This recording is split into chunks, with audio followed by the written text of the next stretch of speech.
ভাবুন তো, পৃথিবীতে যদি আলো না থাকতো, রাত নামলেই অন্ধকারে হারিয়ে যেত শহর ও গ্রাম, থেমে যেত জীবন। কিন্তু একজন মানুষ এই অন্ধকারকে ভেঙে এনে দিয়েছিল আলো। যিনি এই আলোর মাধ্যমে গোটা পৃথিবীকে বদলে দিয়েছিলেন, তিনি আর কেউ নন, তিনি হচ্ছেন টমাস আলভা এডিসন। আজ আমরা ঘরের সুইচ টিপলেই যে উজ্জ্বল আলো পাই, তার পিছনে রয়েছে এক অজানা ইতিহাস। তো বন্ধুরা, শুরু করা যাক আজকের ভিডিও। 1847 সালে আমেরিকার একটি হাইওয়েতে জন্ম হয় এডিসনের। সবাই তাকে ধীর বুদ্ধিসম্পন্ন ছেলে বলে ডাকত। স্কুলের শিক্ষক বলেছিল, এই ছেলে কোনোদিন কিছুই শিখতে পারবে না। সে তার হাতে একটি চিঠি ধরিয়ে দিয়ে তার মায়ের কাছে পাঠিয়ে দিয়েছিল। সেই চিঠিতে লেখা ছিল, আপনার ছেলে বুদ্ধি প্রতিবন্ধী এবং সে সবার চাইতে আলাদা, আমরা তাকে পড়াতে পারবো না।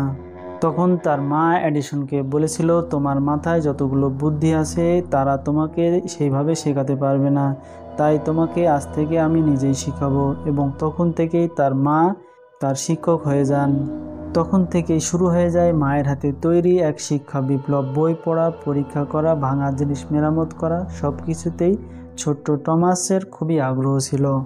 মাত্র 12 বছর বয়সে ট্রেনের খবরের কাগজ বিক্রি করতেন আর ট্রেনের ফাঁকা কামরায় বানিয়ে ফেলেছিলেন নিজের ল্যাবরেটরি।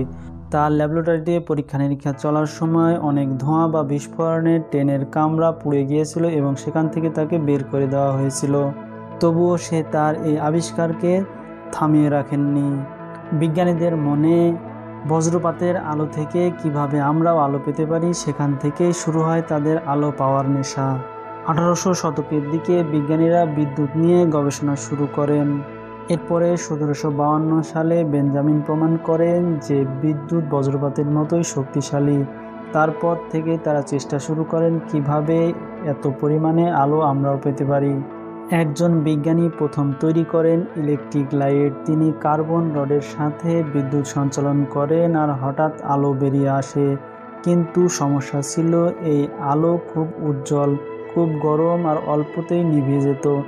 বাড়িতে ব্যবহার করার জন্য এই আলো নিরাপদ ছিল না। এরপর টমাস এডিসন সিদ্ধান্ত নেন, সে এমন একটি আলো আবিষ্কার করবেন যা নিরাপদ, দীর্ঘ সময় জ্বলবে এবং সাধারণ মানুষ কিনতে এবং ব্যবহার করতেও পারবে।